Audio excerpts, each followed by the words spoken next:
Diabetes है इसलिए आलू नहीं खाइए।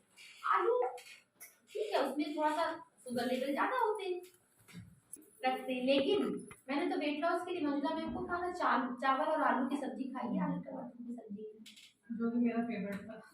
खाइए आराम से, कोई दिक्कत नहीं है। कंसेप्ट को अगर समझ गए तो कुछ भी खाने में दिक्कत नहीं है, लेकिन जो नुकसानदायक चीजें हैं वो आपको भी उतने नुकसान करेंगी जितना मुझे नुकसान है। उसमें फिर ये नहीं है कि हम मीठा खा सकते हैं कि नहीं, हम चाय पी सकते हैं कि नहीं, हम जूस पी सकते हैं कि नहीं, तो सबके लिए इक्वल है। क्योंकि जैसे आप इंसान वैसे हम इंसान, उसका किसी पर्टिकुलर बीमारी से उसको एसोसिएट करना वो ठीक नहीं।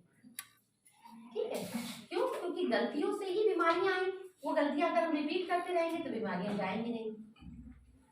उसी तरह से जैसे कि थायराइड, आपसे आपका थायराइड ग्लैंड निकाल दिया गया, उसकी वजह कुछ भी नहीं होगी, XYZ, उस पर हम नहीं जाएंगे, लेकिन ऐसी नौबत आई क्यों?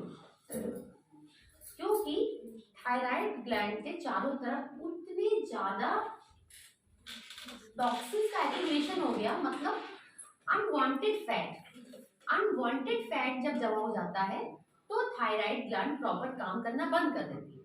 अब अनवांटेड फैट को हटाया कैसे जाए? वांटेड फैट देंगे। अब वो मार्केट में स्प्रेड कर देगा फैट नहीं खाना, फैट नहीं खाना। क्यों नहीं खाना है? थायराइड ग्लैंड को सही रखना है तो भी फैट चाहिए, लेकिन कौन सा फैट चाहिए? फैट से नहीं करना है। अब ये थोड़ी कि केवल ऑलिव ऑयल का इतना ज्यादा ऐड करें, ऑलिव ऑयल खाइए। क्यों खाइए ऑलिव ऑयल? हम किस रीजन में रह रहे हैं, हम कहाँ रह रहे हैं, यहाँ कौन सी पैदावार हो रही है, हम वो खाएं। हमारे यहाँ सरसों होता है ना, तो सरसों से अच्छा हमारे लिए कुछ भी नहीं है। हम चले आते हैं फैशनेबल ऑलिव ऑयल खरीदने।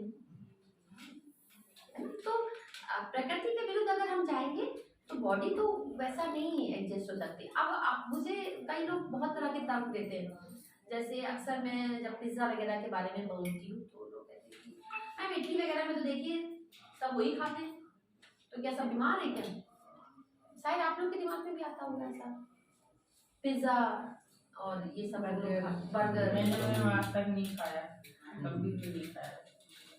हाँ, तो देखिए वो खा रहे हैं क्योंकि उनकी बॉडी टाइप शायद ऐसा बन चुकी है, उनके पूर्वज भी खा रहे होंगे और उनका खाने का तरीका हमसे थोड़ा डिफरेंट होता है, लेकिन हाँ उनके पूर्वज भी खा रहे होंगे, उनके पूर्वज वहाँ पर हम लोग जैसा ट्रेडिशनल खाना नहीं बनता है, तो बॉडी ऐसे हो सकता है हमारी आगे आने वाली पीढ़ियां भी पिज्जा और बर्गर के लिए डाइजेस्टिव सिस्टम को वैसा बना लीजिए, लेकिन हम अभी नहीं बन पाए वैसे।